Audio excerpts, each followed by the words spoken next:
Missouri's budget is finished, but the debate over public school funding is far from over. Hi, all. This is State Representative Stephanie Hein with a quick update for the week in Jefferson City.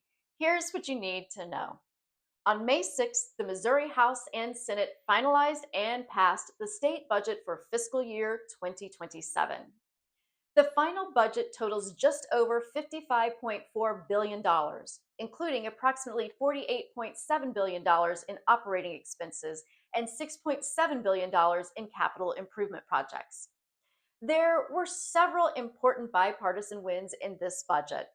Lawmakers restored proposed cuts to self-directed services and rehabilitation provider rates, helping Missourians with disabilities remain in their homes and communities instead of being forced into institutional care.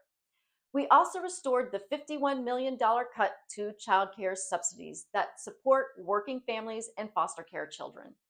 We protected family resource centers that support foster care families.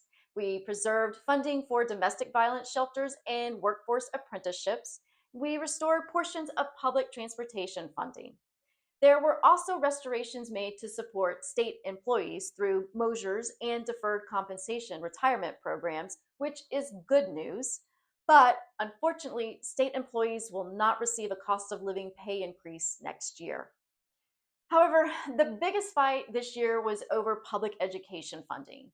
Despite repeated warnings from educators, school districts, and pro-public education lawmakers, the final budget does not fully fund Missouri's public school foundation formula. Instead, public schools are funded approximately $190 million below the amount called for under state law.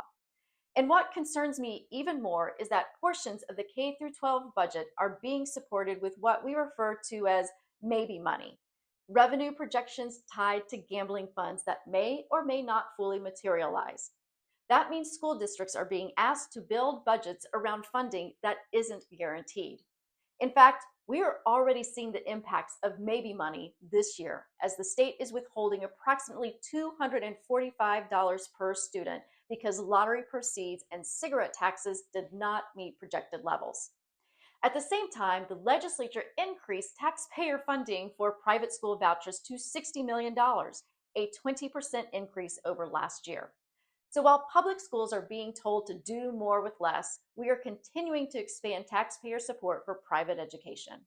And worse yet, voucher funding is backed by general revenue, which tends to be far more stable, while projections of and portions of our public school funding rely on maybe money.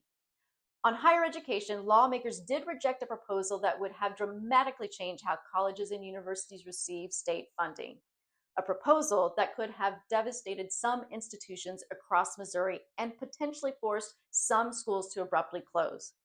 However, higher education funding still remains essentially frozen at current levels, which may increase the pressure on colleges and universities to raise tuition costs for Missouri students and families. Now that the legislature has passed the budget, it heads over to Governor Kehoe's desk.